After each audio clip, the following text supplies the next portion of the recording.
একেক দিনের সকালটা কিন্তু একেকভাবে শুরু হয়। আমি প্রতিনিয়ত ঘুম থেকে সকালবেলা উঠে কিন্তু কিচেনে চলে আসি আর নাস্তা বানানোর জন্য। যেহেতু আমার বাসায় একদমই গ্যাস থাকে না, নাস্তার পাশাপাশি কিন্তু ভাতটাও বসিয়ে দিতে হয়। গ্যাসটা কিন্তু খুব দ্রুত সময় চলে যায়। তো হ্যালো এভরিওয়ান, আসসালামু আলাইকুম। কি অবস্থা সবার? ওয়েলকাম জানাচ্ছি আমার নতুন একটি ডেইলি ব্লগে। আজকে সকাল থেকে কি কাজ করেছি সেগুলো নিয়ে থাকছে আমার এই ভিডিও। তো বেশ কিছুদিন ধরে ভাবতেছি নাহারি রান্না করব। কিন্তু সময়ের কারণে হয়ে ওঠে না, তো আজকে ভাবতেছি রান্নাই করে ফেলি।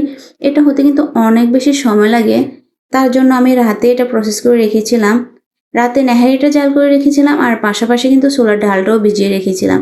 এখন সকালে ঘুম থেকে উঠে ডালটা একটু ধুয়ে পরিষ্কার করে নিয়েছি। আর আগে থেকে তো এই যে নেহারিটা জাল করে রেখেছিলাম। এখানে আমি নিয়েছি আদা রসুন বাটা আর পরিমাণ মতো পেঁয়াজ কুচি, আর সাধারণত আমরা ঘরে যে বেসিক মশলাগুলো দিয়ে রান্না করি সেগুলোই দিচ্ছি। বেশি কিছু লাগে না, সিম্পলভাবে রান্না করলেও কিন্তু এই নেহারিটা খেতে অনেক বেশি মজা। আর এই নেহারি রান্নাটা কিন্তু আমি আমার মায়ের কাছ থেকেই শিখেছি।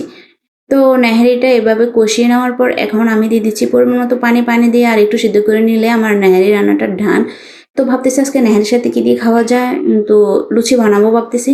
তার জন্য প্রথমে একটা প্লেটে নিয়ে নিচ্ছি আটা, আর পরিমাণ মতো এখানে দিয়েছি লবণ আর সামান্য পরিমাণে তেল দিয়ে আটাটা ভালো করে এখন আমি মেখে নিচ্ছি।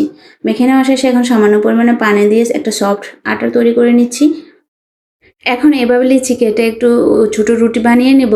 যেহেতু লুচি বানাবো আর লুচিটা একটু পাতলা হলে খেতে বেশি মজা হয়। তো এইভাবে গোল গোল করে লুচিগুলো বানিয়ে নেওয়ার পর আমি এখন সবগুলো লুচি বানিয়ে নিয়েছি আর এখন একটু তেলে ভেজে নেব। আর আমার এই রেসিপি যদি আপনারা ফলো করেন অবশ্যই আপনাদের 100% প্রত্যেকটা লুচি এভাবে ফুলকো হবে। আর লুচিগুলো খেতে কিন্তু অনেক বেশি ক্রিস্পি এবং টেস্ট হবে। তো আমার সকালের নাস্তা বানানো কিন্তু একদম কমপ্লিট হয়ে গেছে। ভাবছি আপনার ভাইয়ের সাথে আজকে নাস্তাটা করব, কিন্তু তার ডিউটি থাকার কারণে সে আজকে বলতেছে সকালবেলা সে নাস্তা করবে না। তো আর কি করার, আমি একাই নাস্তা করে ফেলছি। আর প্রতিদিন কিন্তু আমি চেষ্টা করি আমের জুসটা বানানোর জন্য। আমার কিন্তু সকালবেলা আমের জুসটা খেতে অনেক বেশি ভালো লাগে। আর এখন তো আমের সিজন, এই জুসটা কিন্তু আমার অনেক বেশি ভালো লাগে।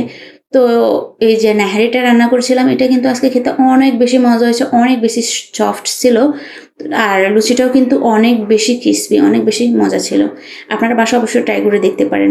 তো নাস্তা খাওয়া শেষে এখন চলে যাচ্ছি, মানে আমি দুপুরের রান্নাটা করে নেব। আজকে যেহেতু অনেকগুলো বাজার নিয়ে এসেছে আর বাজারগুলো সবগুলো ভালো করে ধুয়ে পরিষ্কার করে নিচ্ছি। এখন আমি প্রথমত ডিমটা একটু পরিষ্কার করে নিচ্ছি। বাজার থেকে যখনই ডিম নিয়ে আসা হয় আমি ঠিক চেষ্টা করি ঠিক এভাবে একটু পরিষ্কার করে রাখার জন্য, ডিটারজেন্ট দিয়ে ভালো করে একটু পরিষ্কার করে নিয়ে তারপর ফ্রিজে রাখি। আপনারা কে কে এভাবে রাখেন অবশ্যই কমেন্টস করে জানাবেন।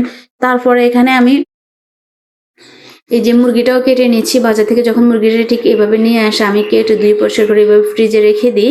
আমার কাছে এভাবে রেখে দিলে একটু সুবিধাই মনে হয়। তো আজকের মতো সবাই ভালো থাকবেন। Thanks for watching. আল্লাহ হাফেজ।